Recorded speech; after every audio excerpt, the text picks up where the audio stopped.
2021년 마지막을 주님과 함께 보내고자 이 자리에 나오신 우리 모든 성도님들을 환영하고 축복합니다. 2021년은 우리 모두에게 정말 힘들었던 한 해였습니다. 특히 아마도 자영업 하시는 분들은 더 치명적인 한 해가 아니었을까 그런 생각이 듭니다. 사실 코로나로 인해서 어느 한 구석 편한 곳이 없었던 것이 사실입니다. 백신의 기대감으로 시작한 한 해였지만 백신에도 불구하고 우리의 삶의 회복은 너무나 요원해 보였고, 특히나 오미크론 변이 바이러스로 인해서 우리에게는 더 큰 불안감이 여전히 상존하고 있는 것을 보게 됩니다. 2020년 송구 영신 예배 때 내년에는 새롭게 되기를 기대했던 우리의 기대가 무색하게도 오늘 1년이 지난 오늘 이 시점에 다를 바 없는 한 해가 되어버렸다라는 진한 아쉬움이 묻어납니다. 그럼에도 불구하고 작년보다 좀 더 낫다라고 말할 수 있는 건 우리 전 국민이 백신 접종을 통해서 많은 퍼센티지가 백신을 맞았기에 작년보다는 훨씬 더 나은 그런 오늘을 맞지 않았나 생각하고요. 비록 오미크론의 변이 바이러스가 있기는 하지만 전파력은 강해도 치명률은 낮다고 하니 또 이 또한 불행 중 다행이 아닌가라는 생각이 듭니다. 2021년은 예배의 재단을 수축하라는 표어를 가지고서 우리는 한 해를 시작했습니다. 올해를 돌아볼 때 여러분, 성도 여러분, 코로나로 2년을 지나오시면서 여러분 개인은 예배의 재단을 잘 수축하며 왔던가 한번 개인을 한번 돌아보시기 바랍니다. 대면 예배든 비대면 예배든 정말 내가 그 예배에 전심으로 하나님 앞에 예배자로 섰었던가를 한번 돌아보시기 바랍니다. 심리적으로 코로나에 쫓겨서 예배를 등한히 여기며 그렇게 비대면 속에 숨어서 예배드리지 않는 자로 혹시 전락해버린 건 아닌가 돌아보시기 바랍니다. 오늘 우리 하나님께 2021년이라는 1년의 신앙 농사를 결산하는 이 날에 부끄럽지 않은 보고로 우리 하나님 앞에 드릴 수 있는 여러분이 되셨으면 좋겠습니다.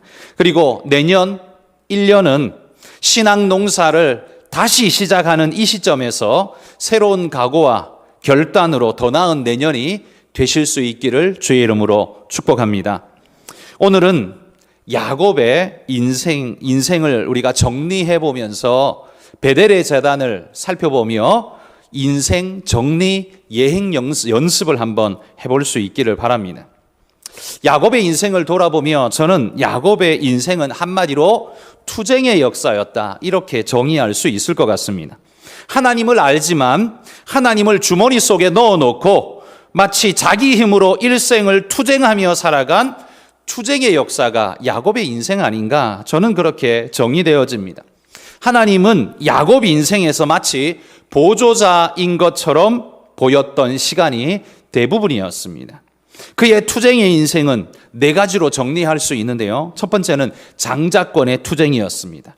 형 에서와의 사이에서 장자권을 찾기 위한 투쟁의 시간을 보냈지요. 두 번째는 재산의 투쟁이었습니다. 삼촌 라반과의 사이에서 재산 획득을 위한 처절한 투쟁의 시간이 그의 20년 인생이었지요. 그리고 세 번째는 자식 투쟁의 시간이었습니다. 그의 아내들은 자식을 얻기 위한 처절한 투쟁을 내 아내가 서로 치고받으면서 그렇게 보내었던 시간이었죠. 네 번째는 생존의 투쟁이었습니다. 약복강에서 그리고 에서를 맞을 준비를 하면서 천사와 싸운 처절한 생존 투쟁의 삶이 이 네 가지가 야곱의 인생을 정리해 볼 수 있는 네 가지 투쟁의 역사라고 말할 겁니다. 그런데 가만히 생각해 보면요, 이 야곱의 네 가지 투쟁의 역사는 우리 모든 인생들이 삶이라는 이름으로 행하고 있는 그 모든 일들의 다양한 옷이 아닌가, 마치 사계절처럼 네 가지의 옷이 아닌가 이런 생각을 하게 됩니다. 이 말은 이 투쟁이 야곱의 삶의 역사만이 아니라 오늘을 살아가는 우리의 역사이기도 하다는 말이죠. 우리도 장자권 투쟁을 하듯이 기득권을 얻기 위한 타인과의 투쟁을 우리는 끝도 없이 지금 행하고 있습니다. 이 투쟁에서 밀리면 나의 수입은 현저하게 줄어들 것이고 나의 위치는 강등될 것이며 내 미래는 암울할 것이라는 두려움에 떠밀려서 우리는 처절한 장자권 투쟁을 하듯 우리도 기득권 투쟁을 하며 오늘을 살아가고 있습니다. 재산 투쟁 역시 처절하게 우리도 진행합니다. 눈에 보이는 라반이라는 존재는 없지만 우리의 직장과 세계가 바로 내게는 라반처럼 존재합니다.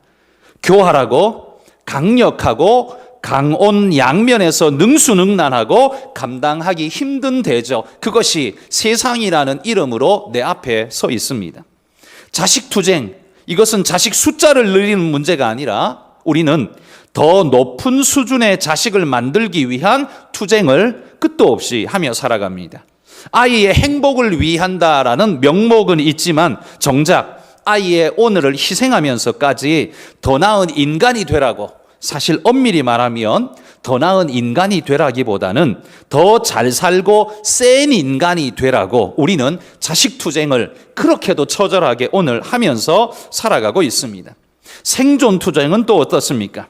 세상 속에서 도태되지 않고 살아남기 위한 투쟁, 피 흘리지는 않지만 우리는 처절하게 이 투쟁을 하고 있습니다. 대상은 천사가 아니라 삶이라는 이름으로 우리는 투쟁을 하고 있을 뿐이죠. 그렇게 놓고 보자면 야곱이 살았던 네 가지 투쟁은 여전히 오늘 우리가 살고 있는 투쟁의 역사라고 말할 수 있다라는 겁니다. 그런데 여러분, 야곱이 이런 네 가지의 투쟁을 끝없이 계속하는 이유가 무엇이었습니까? 그의 일생 대부분을 이 투쟁에 허비하면서 살아가게 되는데요. 그 이유가 무엇 때문이라고 생각하십니까? 아마 일반적으로는 살기 위해서 이렇게 대답하는 것이 가장 보편적이고 정답에 가까울 거라고 생각합니다. 야곱도 살기 위한 몸부림으로 그렇게 했던 것이죠. 그런데 저는 살기 위해서라는 그런 뭉뚱거린 대답보다는 좀 더 구체적으로 그를 그렇게 투쟁의 삶으로, 그렇게 처절한 투쟁의 삶으로 떠밀어낸 이유가 야곱 안에 두 가지가 있지 않았나라는 생각을 합니다. 그 첫 번째는 뭐냐면 그의 성취욕 때문에 그런 삶을 살았다라는 거지요. 여러분, 사실 야곱이 차자로 태어나지 않았습니까? 그러면 태어난 모습 그대로 차자로 살았으면, 둘째 아들로 살았으면 못 살았을까요? 죽었을까요? 아닐 겁니다. 사는데 문제 없었을 겁니다. 그럼에도 불구하고 장자권에 목을 매는 이유는 뭡니까? 살기 위해서 목을 맸습니까? 사실 아니죠. 장자권 아니래도 살 수는 있었습니다. 그런데 왜 장자권에 목을 맸습니까? 그건 더 나은 삶을 위해서 그 나름대로 몸부림을 했던 것이겠죠. 없어도 사는 건 살 수 있는데 더 나은 삶을 위해서는 장자권이 유리했기 때문입니다. 왜냐하면 이 고대 이스라엘의 전통에는 장자에게는 다른 아들들보다 2배의 몫이 주어지기 때문에, 그리고 축복권도 주어지기 때문에 장자가 되는 건 굉장히 유리한 조건임에는 틀림이 없기 때문입니다. 그렇기 때문에 이 더 나은 삶을 위해 투쟁하며 살았던 야곱의 삶을 우리는 문제 삼거나 탓하기는 어렵습니다. 인간의 본능적이기도 하고 우리도 또 그렇게 살고 있기 때문에 그렇습니다. 누구든 더 나은 내일을 위해 노력하는 일, 그건 나쁜 일이 아니죠. 당연한 일이라고 말할 수 있습니다. 하나님도 우리에게 그런 열심을 요구하신다, 저는 그렇게 믿습니다. 그러나 여러분, 더 나은 삶을 위한 야곱의 방법은 하나님이 축복할 만한 아름다운 방법이었는가? 그의 근본적인 목적, 더 나은 삶이라는 그 이름이 정당하다고 해서 그가 취한 방법이 어떤 방법이든 정당하다라고 말할 수는 없다라는 말이지요. 그의 근본적 동기와 이유가 옳다라고 해서 그가 선택한 모든 방법이 다 옳다라고 말할 수는 없는 것입니다. 속임을 통한 성취를 꿈꾸는 것이 야곱의 방법이었기에 거짓에 기초한 인생의 시작과 끝, 이것이 야곱에게는 매우 안타까운 일이라고 말할 수 있습니다. 그가 이 장자권에 대한 욕심을 여러분 다른 방법으로 풀어갔다면 어땠을까요?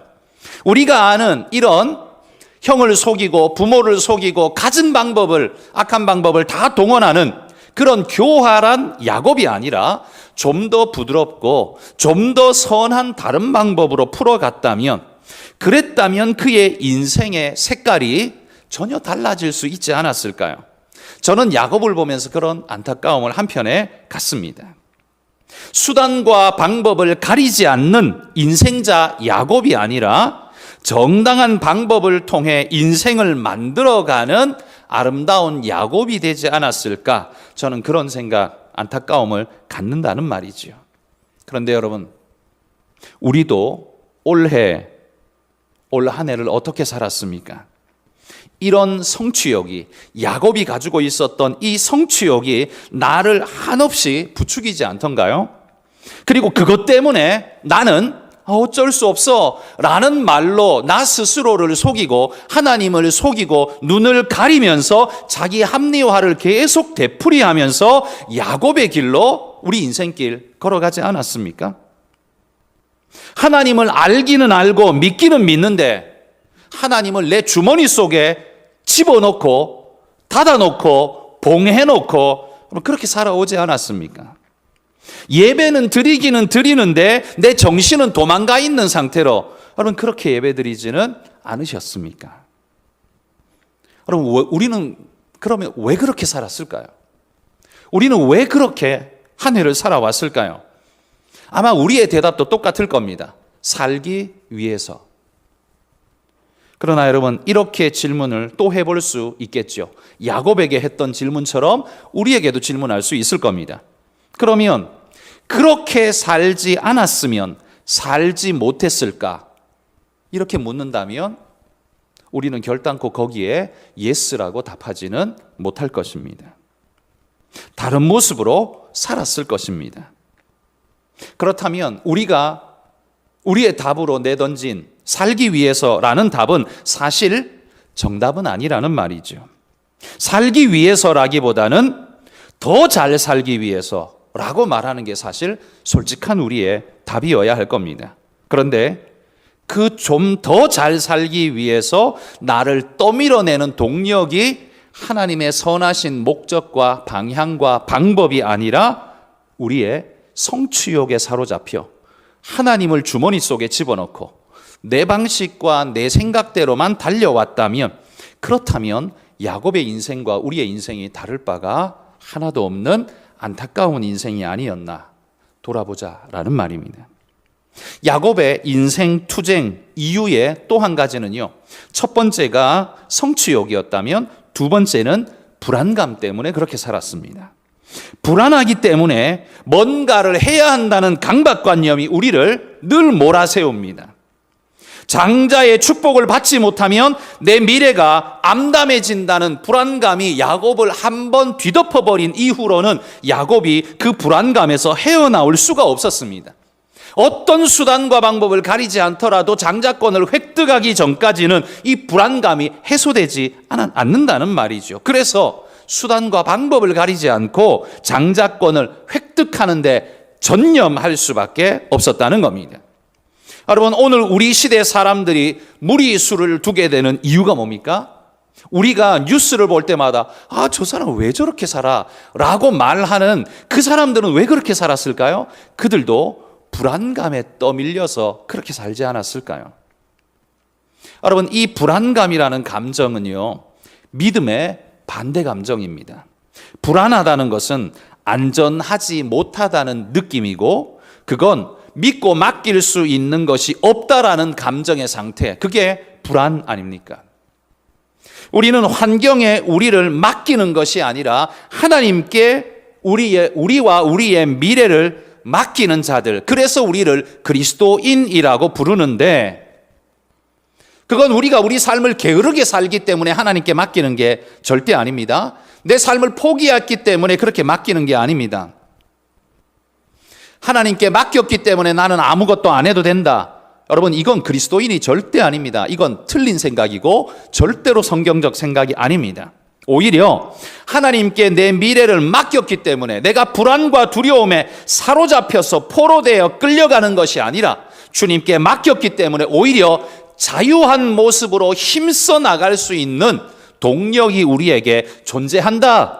그게 오히려 그리스도인이라는 말이죠. 위축되고 사로잡혀서 불안에 떨면서 매여 있는 인생이 아니라 하나님께 맡겼기 때문에 두려움 없이 감사함으로 내달릴 수 있는 믿음의 동력을 가진 자, 그게 그리스도인이라는 말이죠. 그러므로 여러분, 그리스도인의 삶은 성실하게 살아가지만 세상과 우리의 성실의 이유가 다릅니다. 야곱은 안타깝게도 하나님을 아는 신앙인이었지만 하나님을 주머니에 넣어두고 세상처럼 살았던 존재였습니다. 그런 개념으로 살았더니만 4가지 투쟁의 삶밖에는 살 수가 없었습니다. 그의 삶의 색깔은 그냥 그거 4가지였습니다.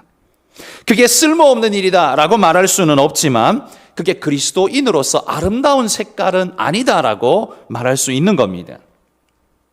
우리가 하나님을 신뢰하고 그분과 함께 내 인생을 경작해 나간다면 여러분, 우리의 투쟁의 이유는 성취욕과 불안감, 하고 싶은 것과 두려움, 이 둘 사이에 어중간하게 여기 치이고 저기 밀리는 그런 상태로 살아가는 게 아니라 오히려 우리는 다른 모습으로 우리 인생을 살아갈 수 있을 겁니다. 성취욕과 불안감이 아니라 사명감과 신뢰감, 바로 그 둘 기초석 위에서 우리는 믿음으로 그 추동력 속에서 우리는 우리 삶을 살아갈 수 있을 거라는 말이죠. 여러분, 이게 그리스도인의 삶의 동력이 되어야 합니다. 불안하기 때문에 재물을 모으고 끌어모으고 위치에 올라가고 뭔가 해야 한다. 내가 어느 정도 모은 다음에 어느 정도 올라간 다음에 하나님께 예배할게. 여러분, 이건 이미 전제 자체가 신앙이 아닙니다. 이 사람은 전제 자체가 신앙이 아닙니다. 불신자입니다. 신앙은 올라간 다음에 신앙하는 게 아니라요, 지금 밑바닥에 있는 지금부터 신앙으로 밟아가는 겁니다. 맡기고 살아가는 겁니다. 그게 신앙입니다. 성공했기 때문에, 사회적 승리했기 때문에 신앙인이 되는 게 아니라 실패하는 것처럼 보여도 신앙인으로서 실패해야 됩니다. 신앙의 모습으로 실패하고 신앙의 모습으로 성공하고 신앙의 모습으로 세상 사람들의 눈에 어떤 모습으로 있어도 우리는 신앙의 모습으로 드러나야 합니다. 우리를 떠밀어내는 동력은 사명감과 신뢰감이기 때문입니다. 실패해도 무너지지 않는다, 망하지 않는다. 그건 우리 하나님을 믿는 신뢰감이 바탕이 되기 때문에 우리는 도전할 수 있는 힘이 있습니다. 그리고 사명감이 있기 때문에 우리는 방향성이 있습니다. 아무렇게나 헤매지 않습니다. 하나님이 정하신 그 방향을 향해 달려가는 추동력이 있다는 거지요. 야곱의 삶이 늘 안타까운 것은요, 하나님을 믿기는 하는데, 하나님이 그의 옆에 계시기는 한데 늘 그의 주머니 속에 계시다는 겁니다. 주머니 속에 꽁꽁 묶어놓고 하나님을 나오지 못하게 하고 자기 마음대로 끌고 다닌, 그게 야곱의 삶이었다는 거지요. 그러니 그의 인생이 안타까움일 수밖에 없었습니다. 신앙이 있기는 한데 늘 세상적 방법으로 살아갑니다. 그게 야곱이었습니다. 세상 속을 살아가는 그리스도인이어야 하는데 세상인이 되어버린 그리스도인이 되어버린 겁니다. 그게 그리스도인입니까? 아닌 거죠. 그런데 여러분, 오늘 본문을 보시면 이런 세상인이 되어버린 그리스도인이었던 야곱이 그의 삶의 방향을 바꾸고 삶의 옷을 갈아입고 있습니다. 약복강에서 천사를 만나서 씨름하며 위골된 후에 그는 자기 인생의 방향을 새롭게 설정할 수밖에 없었습니다. 왜? 왜냐하면 이제 환도뼈가 위골되어서요, 더 이상 누구하고 싸울 힘도 없고요, 지금 자신의 노동력으로 뭔가를 만들 수도 없고요, 자기를 기점으로 뭔가를 계획할 수도 없습니다. 다 깨지고 무너진 자기 존재이기 때문에 그렇습니다. 더 이상 싸울 힘과 능력이 남아있지 못했기 때문에 환도뼈가 위골되어 버틸 능력을 다 잃어버렸기 때문입니다. 이제는 하고 싶어도 나를 의지할 수 없는 상태가 되어버렸습니다. 그러니 그때에서야 비로소 야곱이 누군가를 의지할 일을 찾게 됩니다. 그제서야 야곱은 자기 주머니 속에서 하나님을 끄집어냅니다. 하나님밖에 없습니다. 하나님밖에 없습니다. 그제서야 끄집어내는 존재가 되었다는 겁니다. 오늘 본문 35장은 야곱의 인생 전환을 우리에게 보여줍니다. 지금까지 자신의 수단과 방법을 가리지 않는 경제인으로서 살았던 그의 모습을 유감없이 20년 동안 보여줬었는데 이제는 그거 다 포기하고 내려놓고 포기할 수밖에 없었죠. 내려놓을 수밖에 없었습니다. 그리고는 이제 어떻게 살아갑니까? 이제야 신앙인으로 살아갑니다. 이런 모습이 우리에게 참 많이 안타까움을 보이고 있는데, 그런데 우리의 모습 속에도 똑같이 이런 모습이 보이고 있어서 대학 가고 난 다음에 취직하고 난 다음에 돈 좀 벌어놓고 난 다음에 위치에 올라가고 난 다음에 그 다음에 내가 하나님 믿겠습니다. 그 다음에 하나님이 일하겠습니다. 여러분, 우리는 그렇게 말하지 않았습니까? 그렇다면 야곱의 인생과 똑같이 살겠다는 소리하고 다를 바가 없습니다. 주님은 주머니 속에 넣어놓고 꼭꼭 묶어놓고 나오지 못하게 차단해 놓은 상태로 말이죠. 여러분, 직장 다닐 때는 철저히 야곱으로 살았는데 퇴직하고 나면 그제서야 교회를 생각하는 이들이 있습니다. 그런데 그분들이 진짜 퇴직하고 나면 진짜 제대로 신앙생활 할까요? 못합니다. 단언컨대 잘하기가 어렵습니다. 왠 줄 아십니까? 왜냐하면 이미 자신은 60년, 50년, 60년 굳어버린 상태로 왔기 때문에 바꾸고 싶어도 인생이 그땐 잘 바뀌지 않습니다. 불혹의 나이를 넘어서 누가 말해도 이제 더 이상 바뀌지 않고 누가 충고해도 더 이상 들리지 않는 이미 그 나이를 넘어서 버렸기 때문에요. 자신이 지금까지 살아온 신앙해온 그 신앙의 방식을 바뀌지 않습니다. 그러니 그때부터 어떻게 합니까? 교회에서 훈장 노릇을 하기 시작합니다. 자신의 경제인으로서의 경험, 사회인으로서의 경험, 자신의 인생 60년의 경험을 가지고 자꾸만 누군가에게 가르치려 하고 딴지를 걸고 태클을 거는 그런 모습으로 자꾸만 바뀌어지게 되는 거지요. 여러분, 퇴직하고 난 다음에 주님 믿고 잘 섬기겠다? 다 거짓말입니다. 하고 싶어도 잘 안 됩니다. 지금부터 하셔야 됩니다. 3살 버릇 8가지 간다는 말처럼 지금부터 여러분이 믿으셔야 합니다.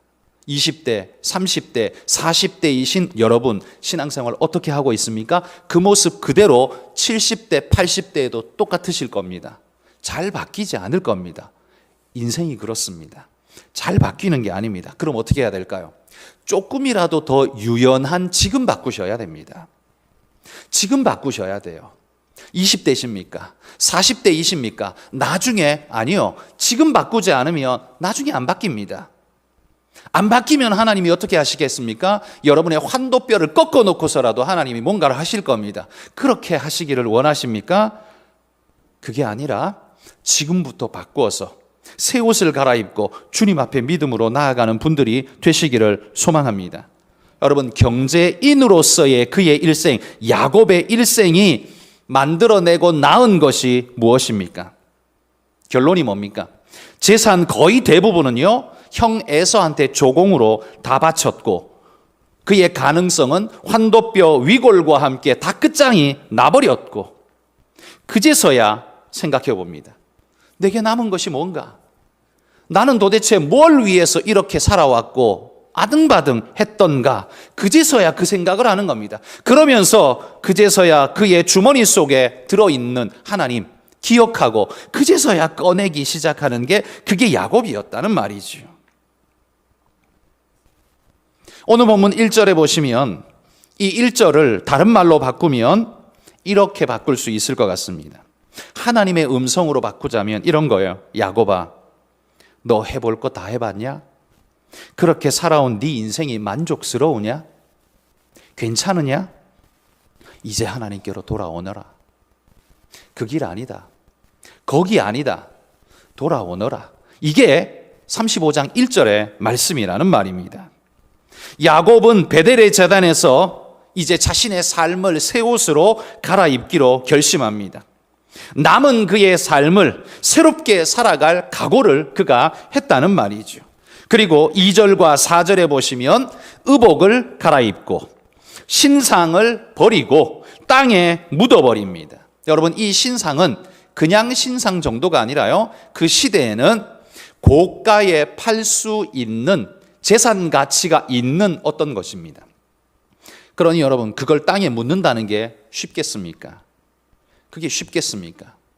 안 쉽습니다. 그런데 야곱이 결단하고 그 일을 한 거죠. 그건 자신의 과거와의 단절을 선포하고 있는 겁니다. 새로운 출발을 다짐하고 있는 겁니다. 야곱이 지금까지 야곱으로 살아온 인생과 단절하는 의식이 35장의 베델의 제단에서 지금 벌어지는 겁니다. 베델의 제단은요, 그저 또 한 번의 예배를 드리는 게 아닙니다. 과거와의 단절 예식을 하나님 앞에서 처절하게 행하는 것입니다. 이렇게 모든 것을 새롭게 세팅하고 있는데 단 한 가지는 새롭게 세팅할 수가 없습니다. 바로 위골된 환도뼈. 이건 바뀌지 않습니다. 하나님이 다시 붙여주지 않습니다. 위골된 채로 계속 살아야 합니다. 왜요? 하나님이요, 야곱에게 흔적으로 남겨두신 거예요. 평생을 그렇게 절면서 자기를 돌아보라고, 기억하라고 그렇게 하나님이 증표로 남겨두신 겁니다. 다리를 절면서 자신의 야곱 인생을 돌아보게 하신 겁니다. 마음이 과거로 돌아가려는 낌새만 보이면 자신의 절고 있는 다리를 보며 그것이 하나님이 하시는 사인이라고 생각하며 그는 다시 돌이키기를 반복했을 겁니다. 뿐만 아니라 베델에서의 이 회복으로 말미암아 하나님께서 그에게 나타나 주시고 있습니다. 7절에 한번 보십시오. 7절 끝에 보시면 하나님이 거기서 그에게 나타나셨습니다. 이렇게 말합니다. 자기를 버리지 않고 나타나 주신 하나님을 기억하면서 야곱은 지금 베델의 제단에서 하나님께 감격의 제사를 드리고 있다는 말이죠. 그가 세상으로 뛰쳐나갈 때 그를 만나 주셨던 그 하나님께서 그의 인생을 돌고 돌아 자기 마음대로 고주망태가 될 때까지 세상에 취해서 살고 돌고 돌아 와보니 여전히 자신은 나아진 게 없고 오히려 더 망가져 있는데, 그런데 감사하게도 하나님이 자신을 버리지 않고 여전히 거기서 자신을 만나 주시더라는 거지요. 감격하며 야곱이 지금 그 순간 하나님께로 진정으로 돌아오고 있는 겁니다. 여러분, 우리 인생의 마무리는 무엇이어야 할까요? 그것은 여러분 인생의 두둑한 통장이 아닐 겁니다. 재단을 회복하는 것이어야만 여러분 우리 인생이 진짜 의미 있고 복된 아름다운 결말이라고 말할 수 있을 겁니다. 하나님께 다시 나아가는 바로 그런 모습이어야 합니다. 자기 가능성에 심취하지만 사실은 우리 가능성에 심취하는 면도 있지만 그 이면에는 뭐가 있었어요? 자기의 성취욕과 두려움이라는 그 사이에서 이리저리 튕기면서 진자운동을 하면서 우리는 우리 인생을 만들어 왔었습니다. 그러나 지금 그걸 하나님이 내려놓으라고 말합니다. 두려움 속에서 그 일 하지 말고, 네 욕심 속에서 그 일 하지 말고 하나님께 맡기고 그 신뢰감 속에서, 그리고 하나님이 주신 사명감 안에서 너는 그 일을 새롭게 시작하라. 베델의 제단에서 하나님은 야곱에게 그렇게 말씀하고 있다는 거죠. 여러분, 우리 인생이 이와 같아야 하지 않겠습니까? 우리는 일생 동안 가족을 위해서, 나의 발전을 위해서, 더 나은 삶을 위해서라는 이 괜찮은 캐치프레이즈를 가지고 달려왔습니다만, 그러나 결국 내가 돌아가야 할 곳이 어디입니까? 그건 바로 베델이라는 사실, 주님 앞이라는 사실, 여러분 꼭 기억하고 그렇게 가실 수 있기를 소망합니다. 그 많은 것들이요, 내가 원하고 바라고 취하고 했던 그 모든 것들이요, 베델의 그 근본적인 하나님이라는 우리의 근본이 없으면 사실 수많은 종류의 어떤 우리의 소망과 원함과 바람의 어떤 것들이 아무리 내 손에 쥐고 있는 것처럼 보여도 다 헛것입니다. 빼앗아갑니다. 에서가 가져가고 다 날아가게끔 되어 있습니다. 여러분, 우리가 진정으로 하나님께 돌아와 재단을 회복하지 않으면 내 인생에 남는 것이 없을 겁니다. 아무리 재산을 많이 모아도 가지고 가실 수 없을 겁니다. 그리고 많은 재산이 오히려 자식들의 투쟁을 만들어내고 싸움을 만들어내고 집안에 박살을 낸다면 여러분이 쌓아놓은 통장은 오히려 저주가 되고 말 것입니다. 여러분, 우리의 모습이 그렇지 않도록 내가 하나님 앞에 베델의 제단을 회복할 뿐만 아니라 우리의 자녀들이 하나님 앞에서 베델의 제단을 쌓으며 걸어가는 인생이 되도록 만드는 것이야말로 내 인생 마지막 순간에서 가장 잘 살았다, 가장 아름답게 살았다라고 말할 수 있는 인생의 마지막 결론이 되지 않을까요? 성도 여러분, 우리 모두는 야곱 같은 인생을 살아갑니다. 정말 열심히 살았고 최선을 다해서 오늘도 살고 있습니다. 그런데 내 인생의 결국이 하나님 앞으로 돌아가지 못한다면 그건 인생 전체가 실패일 수밖에 없는 것입니다. 나보다 더 강한 에서라는 그늘 밑에 늘 우리는 빼앗기고 끌려다닐 것이며 천사라는 넘을 수 없는 장벽에 부딪혀서 우리는 깨어지고 부스러지는 존재가 되고 말 것입니다. 그러기에 여러분, 우리는 겸손한 마음으로 오늘 이 해를 마감하면서 하나님께서 이 해의 마지막, 사실 시간은 맨날 똑같이 반복되지 않습니까? 1월 1일이라고 뭐 해가 다릅니까? 시간이 다릅니까? 똑같은데요, 우리가 새해라는 이름, 새날이라는 이름을 붙여서 우리로 하여금 하나님이 자신을 돌아보게 하셨습니다. 한 해가 끝나는 것처럼 내 인생이 끝나는 그날이 올 것입니다. 그때에 내 마음과 내 느낌은 오늘 이 한 해를 안타까움으로 보내는 오늘 같은 마음으로 내가 보내지 않을까 돌아보시면서 그런 후회가 남지 않도록 아름다운 믿음으로 우리를 다듬어가고 만들어가는 그런 우리 모든 성도님들이 되시기를 소망합니다. 여러분, 그 베델로 돌아가시기를 축복합니다. 여러분 통장이 아무리 두둑해도요, 여러분 베델로 돌아가지 않으면 그 두둑한 통장은 에서의 것이 될 것입니다. 내 것이 아닙니다. 여러분이 아무리 잘났다고 해도 결국 한도뼈가 위골되는 천사 앞에 깨지는 그런 상태에 떨어지고 핀털터리가 되고 말 것입니다. 그러나 베델로 돌아가시면 하나님이 지키시고 하나님이 보호하시고 하늘의 것으로 충만하게 채워주실 것입니다.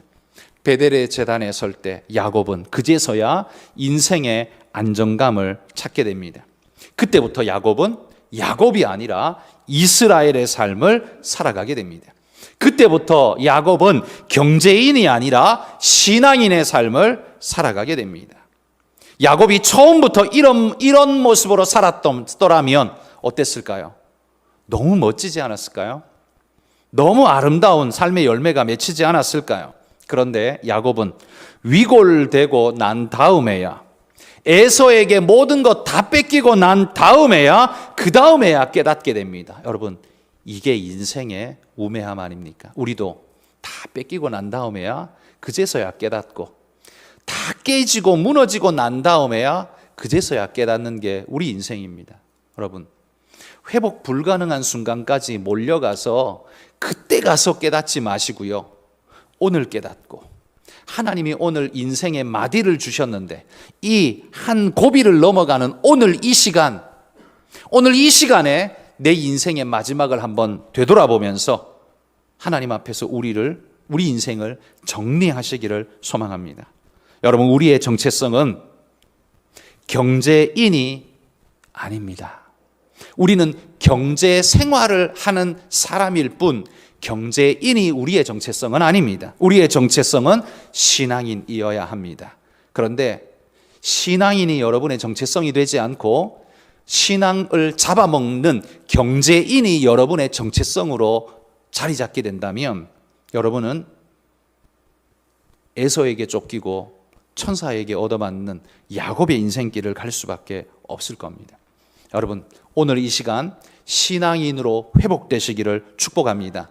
야곱의 삶을 내려놓고 신앙인으로 회복하시기를 축복합니다. 여러분, 2021년 힘들게 살아오셨는데 우리 삶에 어떤 방식이 야곱 스타일이었다면 이제 송구행 영신 예배를 기점으로 하나님, 내가 이거 끊어내겠습니다. 던져버리겠습니다. 그리고 이제 새롭게 내가 하겠습니다. 이스라엘 스타일로 내 삶을 바꾸어 남아있는 내 시간을 주님을 위해 주님의 기쁨된 사람으로 살아가기를 소망합니다. 그런 믿음의 고백과 기도를 여러분 오늘 드리시기를 주의 이름으로 축복합니다. 기도하겠습니다.